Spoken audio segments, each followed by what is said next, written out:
El estancamiento económico, los escándalos por corrupción o los conflictos sociales ya están afectando a la economía mexicana.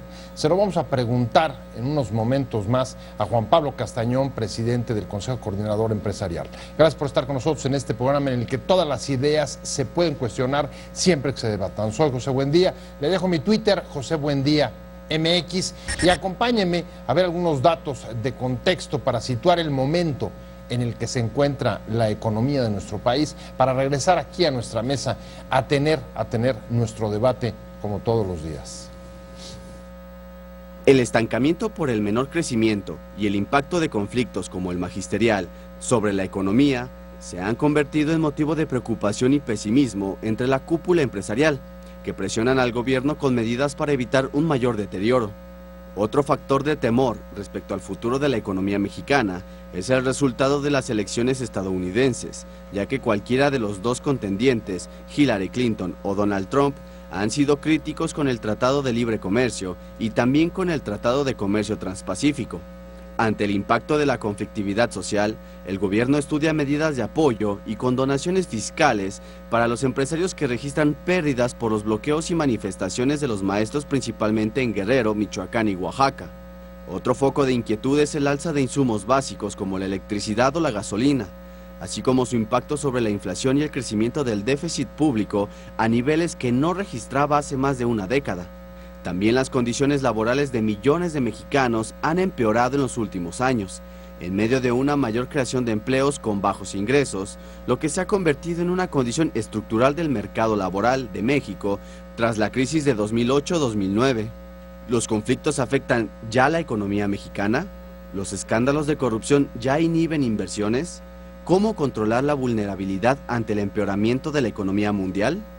Datos. 1.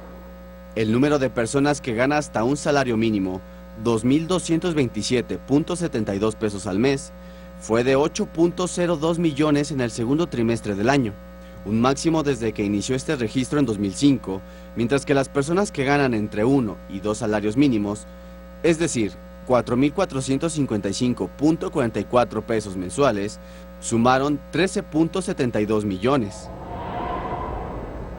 2. Han sido empleos de muy baja remuneración. Parece que son las nuevas condiciones del mercado.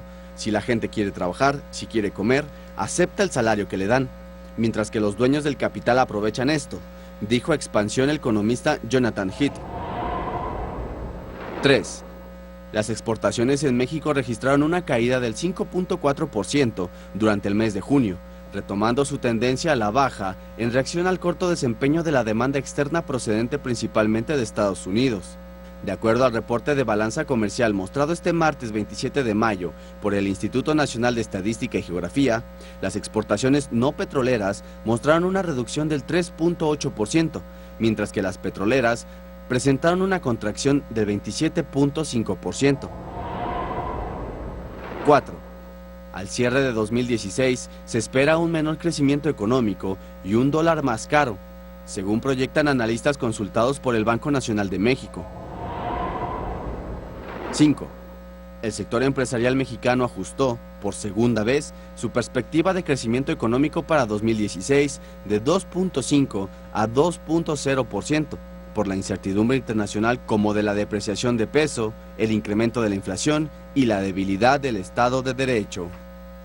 Arrancamos con opiniones encontradas. Muchas gracias por estar con nosotros. Y hoy vamos a tocar un tema que a usted le importa, que a usted le afecta, y es el tema de la economía. Quizá uno de los asuntos que mayor preocupación constante ha estado generando a lo largo de este año entre los mexicanos, y es, por supuesto, por las repetidas revisiones de crecimiento que se han venido dando. Consejo Coordinador Empresarial, cuyo presidente estará aquí con nosotros en unos minutos en cuanto logre saltar el tráfico de las manifestaciones en Reforma. Bueno, el Consejo Coordinador ya ha hecho un par de revisiones a la baja, pero también el Banco de México recientemente redujo las expectativas de crecimiento del país, y por supuesto eso unido a otros factores tanto internos como externos, como por ejemplo los propios escándalos de corrupción o la elevación de insumos básicos como la gasolina,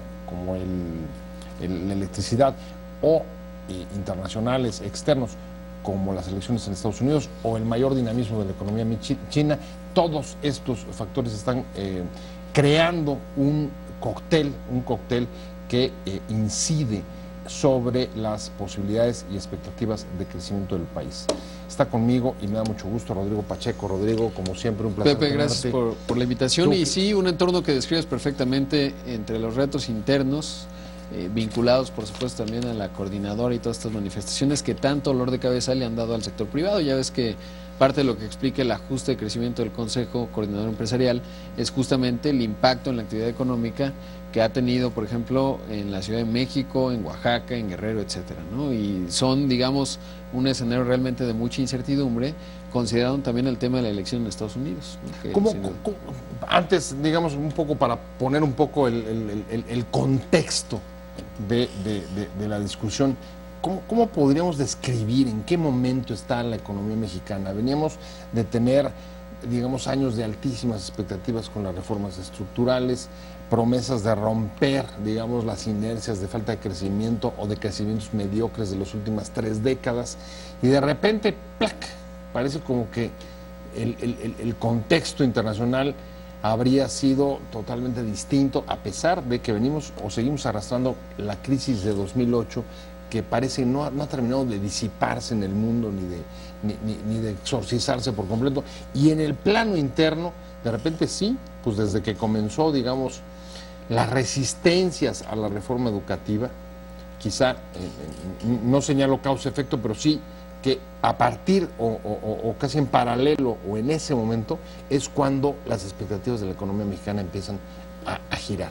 Sí, me parece que estamos llegando a un momento en donde los factores que antes habían sido de ímpetu en la economía se siguen manteniendo, sigue habiendo signos encontrados, y a mí siempre me llama mucho la atención, por ejemplo, el dato de la confianza del consumidor, que retrocede, pero vemos los datos de la ANTAD, la Asociación Nacional de Tiendas de Autoservicio Departamentales, y en mismas tiendas comparables que nos dicen muy bien cómo va el consumo, resulta que crecieron 10%, ¿no? Es decir, niveles récord. Si vemos la venta de automóviles, que es una de las compras más importantes que hace un hogar, no es sencillo, por más que lo compren con financiamiento, pues resulta que tuvimos un crecimiento en el mes de julio de 18%, y en lo que va del año van ventas récord de automóviles. Entonces, pues hay como señales encontradas. Sigue habiendo un consumo interno que se mantiene con cierto ímpetu, a pesar de este entorno que sin duda se ha descompuesto. Y como muy bien decías, parecería que México nunca, por alguna u otra razón interna o externa, no logramos realizar nuestro potencial cuando parece que todo se va configurando para que lo hagamos. Pienso en la reforma energética.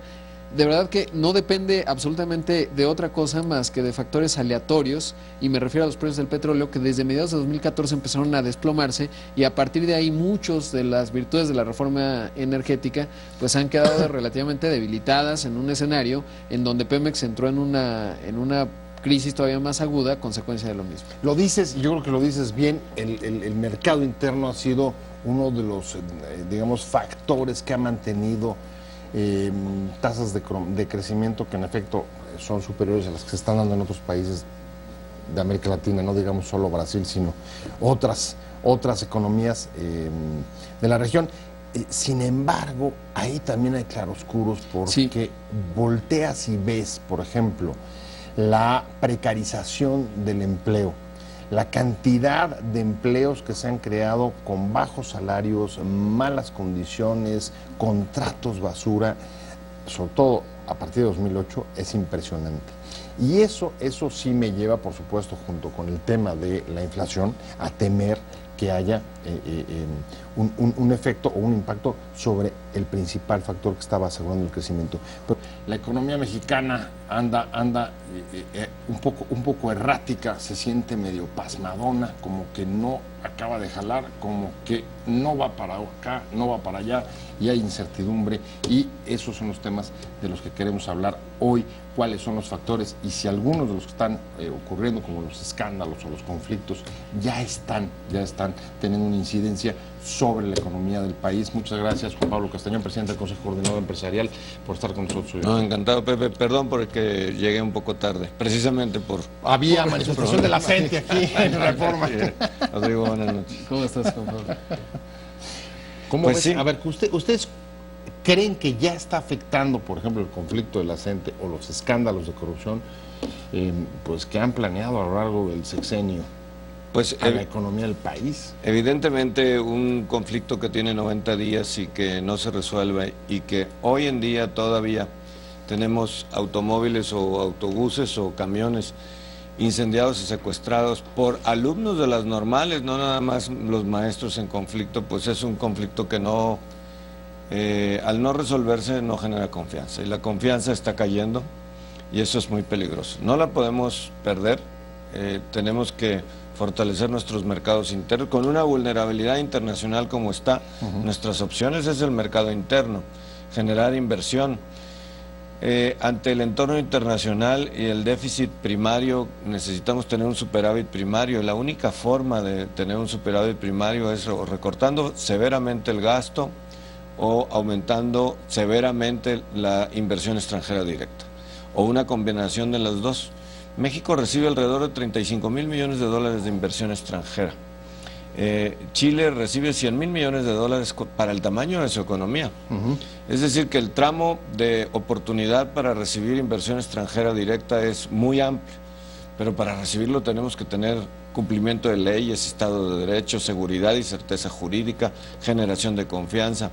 Y si nos hemos propuesto invertir y generar condiciones de inversión para el sur-sureste mexicano, pues con estas noticias no estamos dando una buena impresión. Ahora, ¿dónde está el punto? Los primeros años, comenzábamos platicando Rodrigo y yo sobre el tema, los primeros años traes, digamos, la expectativa por las reformas, pero luego las reformas, en parte por la misma internacional, la vulnerabilidad de la que hablas, no atrajeron las inversiones que se tenía contempladas, la caída de las materias primas, el petróleo. A partir de eso ha sido el mercado interno el que ha mantenido, digamos, el crecimiento del país. ¿Dónde está, digamos, derrumbándose ahora? El Estado de Derecho. Es que, Pepe, además de reformar económicamente con reformas que faciliten, que promuevan, que abran México, que sigan abriendo México, porque lo que le ha sostenido es la apertura a México, o sea, sus exportaciones, sus cadenas de valor. Pero el paso siguiente es el Estado de Derecho, el cumplimiento de la ley, el combate a la impunidad, la metodología del cumplimiento, es decir, anticorrupción. Todas esas son reglas que complementan como segunda generación, que tienen que darse después de las reformas que tienen carácter económico, para generar confianza en las inversiones. Un ejemplo muy claro, y que no es de lo que estamos discutiendo hoy en día, que está, digamos, en la discusión pública, es los pozos petroleros que se ganaron en la tercera licitación por pequeñas empresas, muchas de ellas mexicanas, otras con inversiones con extranjeras, pero son pozos pequeños. Algunos de ellos no han podido tomar posesión, los que ganaron las licitaciones, porque resulta que hay pueblos en el trayecto, en el camino, que impiden el paso y bloquean el acceso a los pozos petroleros, hasta no chantajear, porque así es la palabra, cobrar derechos de paso, porque ni siquiera están en el ejido, en la zona en donde está el pozo, hasta no chantajear a las personas que necesitan accesar ahí. El gobierno del Estado tiene que actuar, tiene que haber cumplimiento de la ley, los gobiernos municipales tienen que poner un orden. Bueno, esos pequeños detalles, que son el todo para un inversionista, pues tienen que resolverse. México, si quiere que nos abramos y desarrollemos el sur-sureste mexicano, tiene que tener las mismas reglas que se tiene en otras partes del país, en el Bajío, en el norte, y no estados de excepción. O sea que el problema no es económico, el problema es político. Y social. Especialmente economista, pero el problema es de autoridad. De cumplimiento de la ley. Capacidad de ordenar las cosas.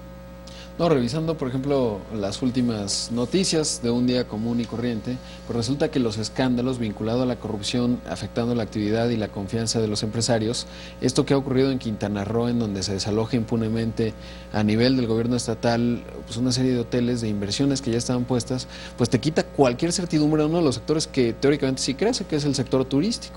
Y si al mismo tiempo la descomposición por temas de corrupción se manifiesta en policías estatales totalmente disfuncionales, cooptadas por el tema del narcotráfico, y ves un asunto como el de Puerto Vallarta, pues estamos jugando un juego muy peligroso como país al seguir apostando que aguanta todavía el atractivo y el potencial que tiene México, todas estas situaciones que en cualquier otro escenario y en una mayor conciencia, digamos, de un gobierno, pues ya serían focos realmente rojos de tomar medidas urgentes que no parece que estén premiando en los tomadores de decisiones municipales, estatales y federales. Ahora, por ejemplo, pensemos en el conflicto educativo. El conflicto educativo, hay muchos países que han tenido conflictos educativos igual de fuertes y además prolongados. Ahí está, pues, sin ir más lejos. Tú decías Chile, yo también digo Chile, en términos del conflicto educativo, pero no necesariamente el conflicto acabó permeando a la situación económica, como por ejemplo reclaman los empresarios de Guerrero, Michoacán.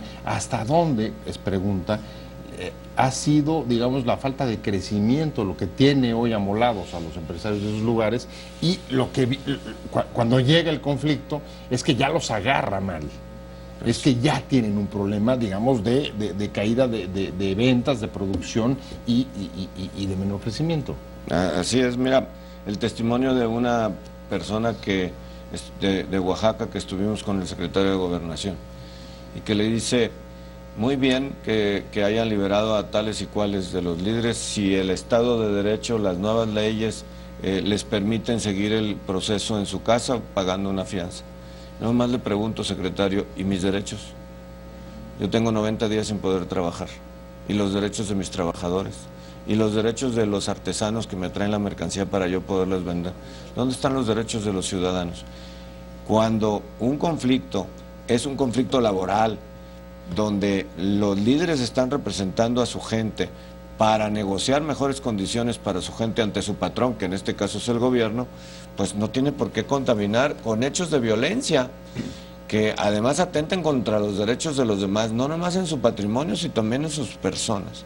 Ahí es donde yo creo que la autoridad tendría que actuar y decir, por un lado, resolvemos un conflicto laboral que tenemos con nuestros maestros, pero por otro lado protegemos a nuestra sociedad. Y es donde la sociedad está demandando que haya una acción, que haya una protección, cualquiera que sea la medida y la herramienta. El Estado y nuestras instituciones tienen que proteger a los ciudadanos. Ahora, en este contexto, yo creo que una de las máximas, digamos, inquietudes que comienzan a proyectarse hacia adelante es cómo, junto con estos factores, cuestiones como, por ejemplo, el incremento de la gasolina o de la electricidad, incluso la reducción del peso del petróleo, van a acabar incidiendo y generando, pues, una mayor o una alza de precios y, pues, por tanto, mayor inflación. Dicho de otra manera, Joveló, ¿cuánto puede aguantar esto sin que se incrementen o haya un incremento importante de precios a partir del momento en el que estamos? Pues mira, nosotros seguimos pensando que podemos estar en el rango entre el 3 y el 4%. Seguimos pensando, pero aún el cierre del año tendrá que observarse de acuerdo al nuevo tipo de cambio que tenemos. Y ahí habría que ver cómo hemos podido sustituir o incrementar nuestras propias exportaciones. Y es lo que hemos establecido en el estudio de esta semana que hemos publicado el día de ayer.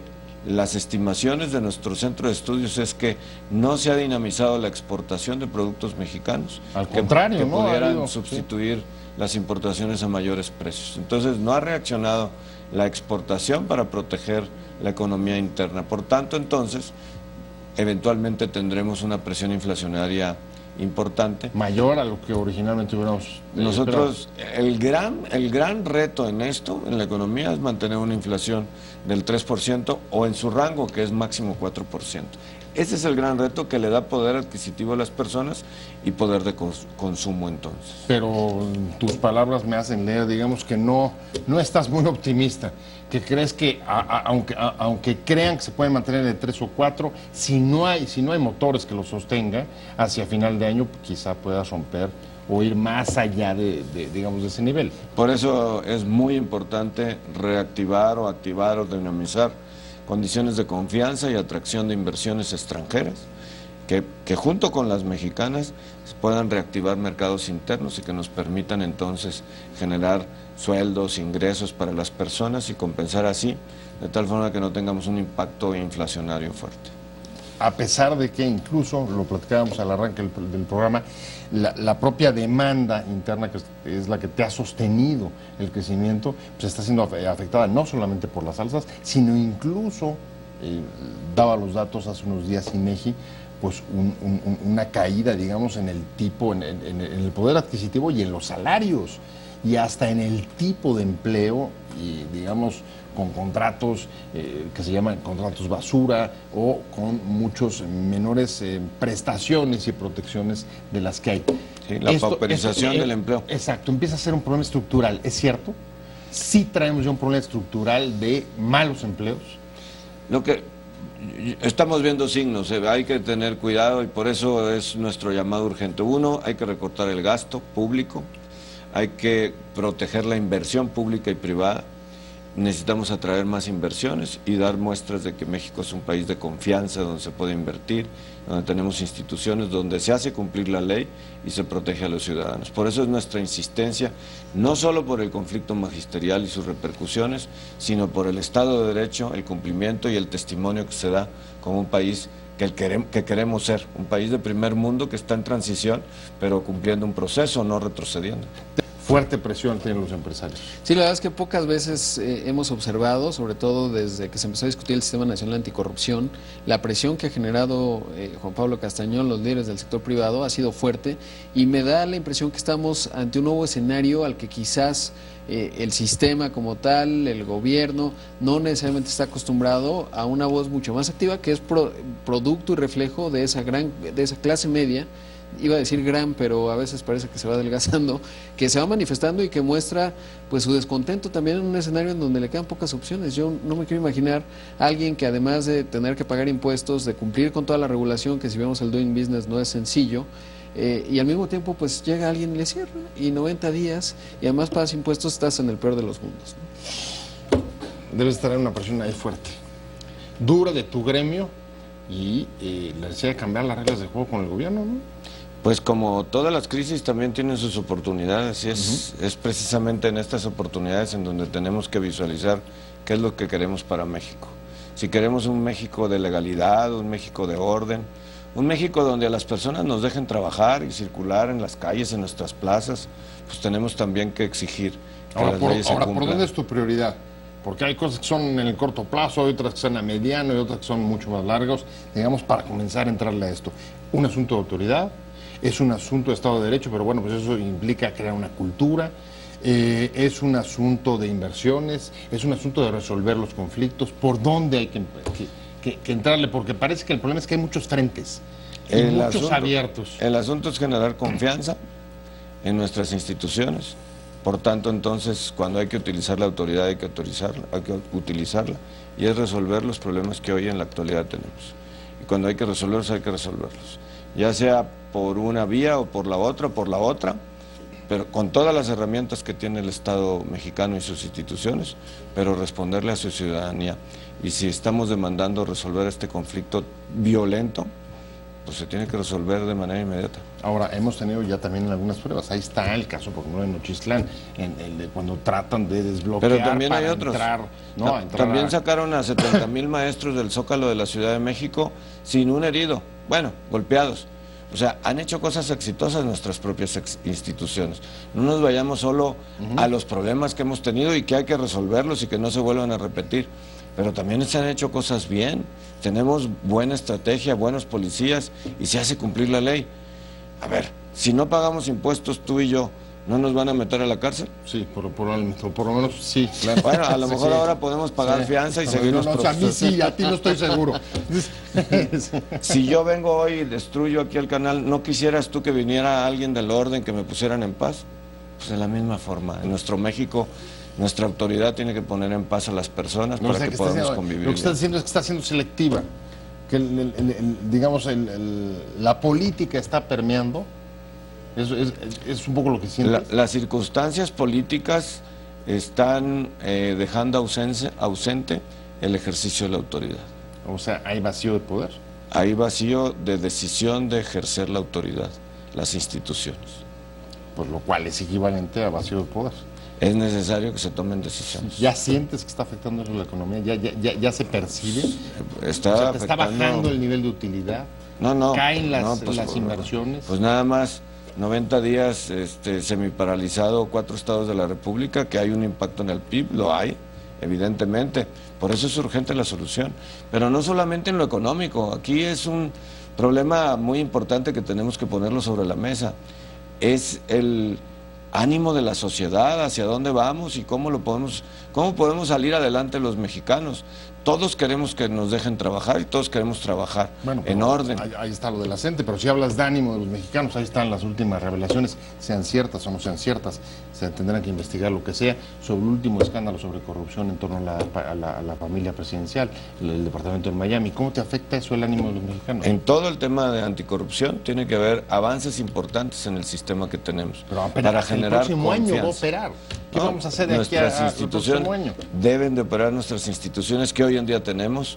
Incluso los mismos partidos políticos de las personas tienen que de cada uno de los gobernadores y funcionarios públicos tienen que llamarlos a cuentas y nuestras instituciones tienen que funcionar. Si no, la sociedad busca otras opciones.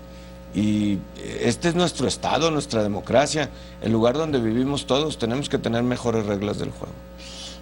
Las instituciones tienen que operar, pero tenemos señalamientos graves, tú decías, de gobernadores. Ahí está Veracruz, ahí está Quintana Roo. Tú mencionabas el caso de Quintana Roo, el escándalo sobre señalamientos y denuncias sobre despojos. Y está lo que puso la gobernadora de Sonora ante la PGR. Institucionalmente trae los expedientes, que la PGR investigue y que la PGR resuelva. Pues, ¿y qué pasó, por ejemplo, con los otros casos? Quintana Roo, ya viste, desapareciendo en la unidad de transparencia el gobernador saliente. La respuesta del gobierno federal, pues dime cuál es, no la veo muy clara. No, muy tímida. Y de ahí la importancia del Sistema Nacional Anticorrupción, porque finalmente esto no va a ser de la voluntad de un gobernador o de un presidente, será, digamos, el peso de las instituciones y el diseño institucional de pesos contrapesos. Quizás la próxima discusión en la que estaremos involucrados todos de manera muy intensa es quién será este fiscal o este encargado y cómo se van a conformar y articular estas instituciones, porque ya en el papel creo que quedaron aceptablemente bien, pero ahora viene esa siguiente etapa que es clave, sobre todo de cara a los procesos que vamos a vivir en los próximos 2 años. Y en el Inter, Rodrigo, que empiece a ver resultados. Sí, claro. O sea, como dicen en mi pueblo, caminando y andando. Si tuvieras que decir, en efecto, hay una enorme vulnerabilidad hacia afuera, ¿cómo controlada desde dentro? ¿Cuáles serían tus 3 medidas? ¿Qué harías hoy? Sobre el tema, para tratar de evitar o controlar la vulnerabilidad internacional, que esa está más allá de las, digamos, de tus manos, está fuera de tu control. Primero, controlar las variables macroeconómicas, y eso significa controlar el gasto. O sea, no alza de precios. Es el tema principal. Controlar la inflación, controlando el gasto, controlando nuestras finanzas. No podemos pedir prestado para pagar lo que ya debemos. Ya traes un déficit de ¿cuánto? O sea, para pagar los intereses tenemos que pedir prestado, pues entonces vamos a seguir endeudándonos. Hay que controlar nuestras finanzas y hay que aplicar la ley para generar miedo confianza. Con eso? ¿Tienes algún resquemor? No, de estamos... que se pueda desbocar. Traes un déficit similar de 94. Si no generan el superávit primario suficiente para pagar los intereses de lo que debemos, van a tener que pedir prestado. Hace 4 años debíamos el 39% del PIB, hoy debemos el 50%. O sea, ha habido un incremento de casi 25% relativo al PIB. ¿Cómo lo ves, Rodrigo? Pues sabes que tratando de sacar, digamos, en este escenario, justo hablando de la construcción de instituciones, el Banco de México me parece que es un activo indispensable, estratégico, que ha logrado generar esta posibilidad de que hoy la inflación no esté desbocada ante decisiones que pudieran ser coyunturales, y vemos en el liderazgo del Banco de México pues un banco que ha tenido que subir la tasa de referencia y que probablemente lo tenga que seguir haciendo para justamente tratar de controlar estas variables. A pesar de que eso genere más estancamiento económico. Lo principal es que es como en una familia, de repente disminuyen los ingresos, tienes que hacer los ajustes mientras te recuperas. En este momento lo primero que tienes que hacer es sobrevivir, salir adelante, sacar el gasto y luego ver si vas al cine, ¿no? Pues ahorita hay que sacar el gasto. Pues muchas gracias, Juan Pablo Castañón, muchas gracias por haber estado con nosotros, como siempre un placer haberte tenido y sobre todo además doblemente con el esfuerzo de haber tenido que sortear la manifestación y el bloqueo de Reforma que hoy otra vez lo tuvimos alrededor de la esquina de información. Rodrigo Pacheco. Gracias, muchas gracias, un placer haberte tenido. Gracias. Pero sobre todo a usted por haber estado con nosotros en Opiniones Encontradas. Nos vemos. Te invitamos a seguir cuestionando la información con los siguientes videos.